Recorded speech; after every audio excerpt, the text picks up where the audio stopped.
Okay, so we're looking at Luna by Stefan Feld and looking at one or two aspects of the game that make this interesting and perhaps have influenced the way it's been designed.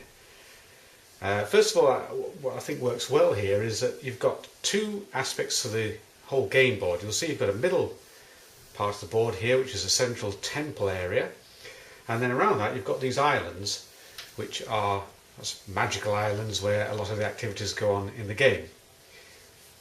What I think works well here is that the temple area is really quite rigid. It has some very, very set things that are going to happen. So the novices who appear here and work in the temple and gain new points, you pretty well can predict where they're going to appear, and you can work against other players strategically quite easily.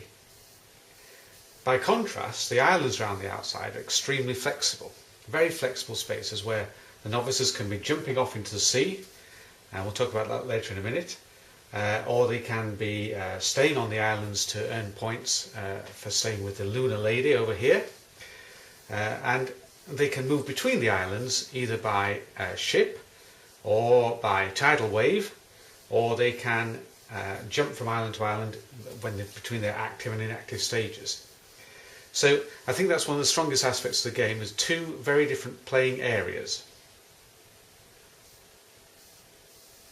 The second part of the game I'd like to talk about is the use of the novices. These are workers, so it's a worker placement game, but instead of working on their own, they have to work in pairs.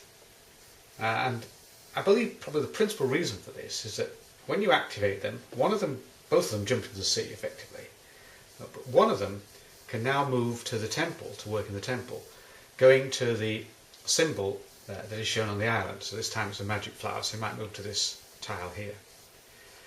So now we've got one worker still active on the outside while one is operating on the inside. And that means you've got to have a good number of workers in the game, but you're not at any time awash with workers. And of course the player can make a choice. Could make a choice to stay on the outside with more workers, or it could try and pile more workers into the temple. Either way, again, you've got that nice combination of two areas of play, the more flexible outside and the temple area, and the player has to work out what it's going to do. Now the third point about the game then is, with those two key elements to it, Stefan Feld's been able to work in a lot of design features that emanate from that.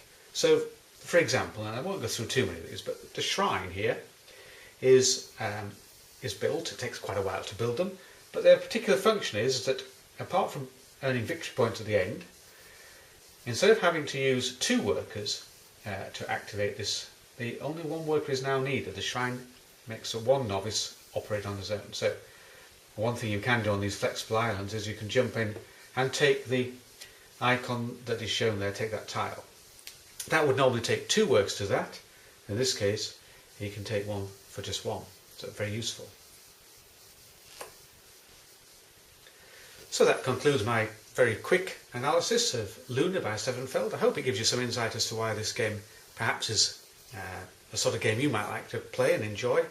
And we've certainly enjoyed it. Look forward to doing a quick analysis again next week. Thank you.